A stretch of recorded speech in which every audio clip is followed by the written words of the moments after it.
Dr. Brian Koffman here at ASCO 2014. You want to just quickly introduce yourself? Yes, my name is Dr. Tom Kipps. I'm at the Moores Cancer Center. That's with the UC San Diego School of Medicine.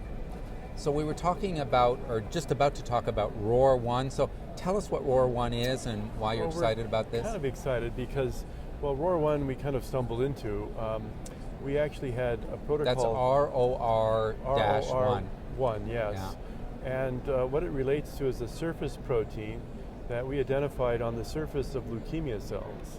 And we did this because we had actually engaged in therapy where we're trying to generate vaccines for patients. As you know, we engineered patients' leukemia cells to try and have the patient make an immune response against their leukemia cells. And in some patients, they were able to mount immune responses, and we were able to monitor this. Some patients developed antibodies which bound to their own leukemia cells, and they bound to the leukemia cells of other patients. And so we wanted to find out what that protein was, obviously, and it turned out to be ROR1. Now, some of those patients anecdotally did very well for some time after therapy without requiring additional therapy. And so we wanted to figure out what that was all about, and we spent a lot of time trying to figure out how ROR1 was working. We're still working on that. But it does seem to serve as a survival signal and a growth signal for the leukemia cell, and it facilitates things such as migration. And we think that we've identified the way it works in terms of how it interacts with other cells within the so-called microenvironment. And it's critical to think about, but some patients could make an autoantibody against the protein and affect its biology of the cell. And so I think that we wanted to try and mimic that, so we tried to generate a series of different antibodies. We generated close to 100, and we found one that actually could mimic that activity. And so we worked on that and tried to, with help from the California Institute for Regenerative Medicine, we were able to help engineer that, make it a humanized antibody, and actually have it produced under what's called good laboratory practice and to complete pharmacology studies and toxicology studies. So this has now been filed for application for investigational new drugs, and we hope to begin clinical trials this summer.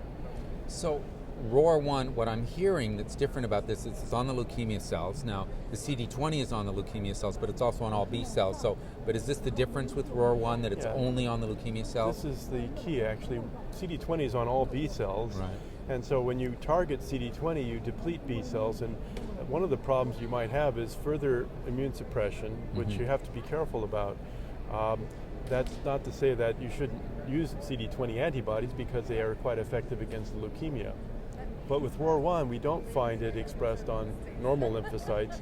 Unfortunately, our antibodies seem to be quite specific for this protein. They do not react with other tissues as well. Now, I've heard that there may be ROR1 on the pancreas. Is that an issue? Or? Well, that was one report with an antibody that was developed through a different method. No. And like any antibody, you can have the antibody binding in a specific way, or sometimes there could be maybe some non-specific cross-reactivity. So we were fortunate to find that the antibody did not bind to the pancreas or other tissues. So any off-site binding or issues that you're concerned about, or any? Well, I think it's critical that we look for that, but we've looked at studies even in primates and didn't see the problems with the antibody administration. So we're hopeful that this will be a very specific target against the leukemia cell. And the exciting thing is that it works through a different process than this antibody-dependent cellular cytotoxicity. It seems to work by targeting the leukemic cell and taking away this signal. In a way, it's sort of like with the same activities that we're having with these small molecules. And it may be a way of delivering a 1-2 punch, which could be quite effective, particularly since we are concerned about patients going on some of these targeted therapies and having to stay on therapy lifelong, because, you know, we were talking about this earlier. I had my mother-in-law had CML, and she, after a while, did not appreciate taking a drug every day for the rest of her life for her leukemia, and wanted it to be either over or just to be over with it.